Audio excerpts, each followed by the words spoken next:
एक बार एक छोटे से गांव में राम और सोनू नाम के दो सबसे अच्छे दोस्त थे।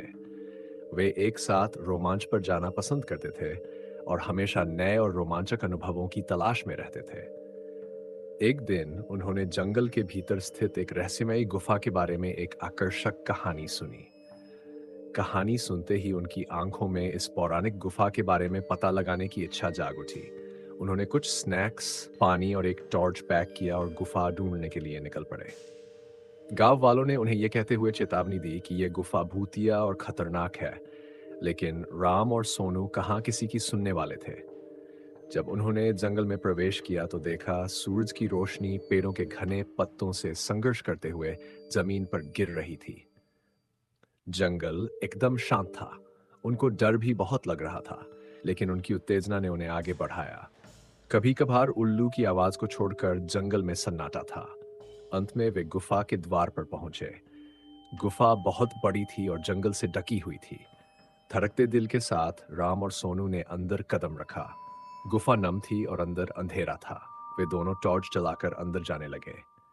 जैसे जैसे वे गहराई में जाते गए, पानी टपकने की आवाज गूंज उठी, जिससे माहौल और भी डरावना हो गया।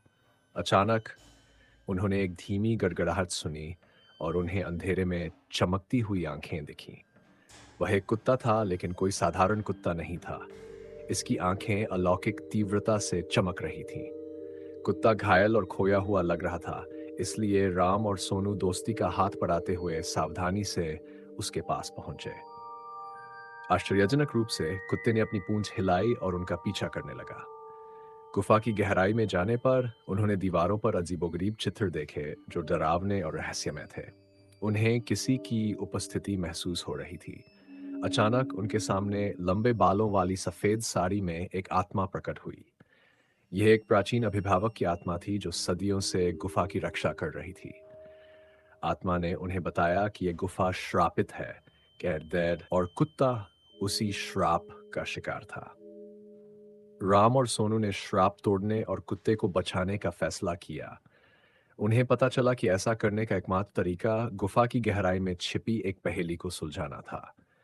अपने दिमाग का इस्तेमाल करके उन्होंने पहेली को समझ लिया और कुत्ते को उसकी पीड़ा से मुक्त करते हुए अभिशाप को तोड़ दिया।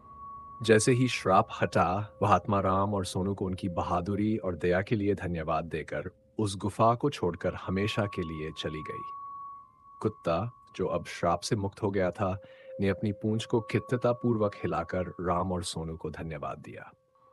श्राप हटने के साथ ही गुफा को अपनी प्राकृतिक शांति वापस मिल गई। राम, सोनू और कुत्ता गुफा से निकले और नायकों के रूप में गांव लौटे। गांव वालों के साथ उन्होंने अपनी अविश्वसनीय कहानी साझा की और उन्हें साहस, दोस्ती और करुणा के महत्व को समझाया। और इसलिए राम, सोनू और भूतिया गुफा की कहानी गांव वालों के लिए एक मिसाल बन गई।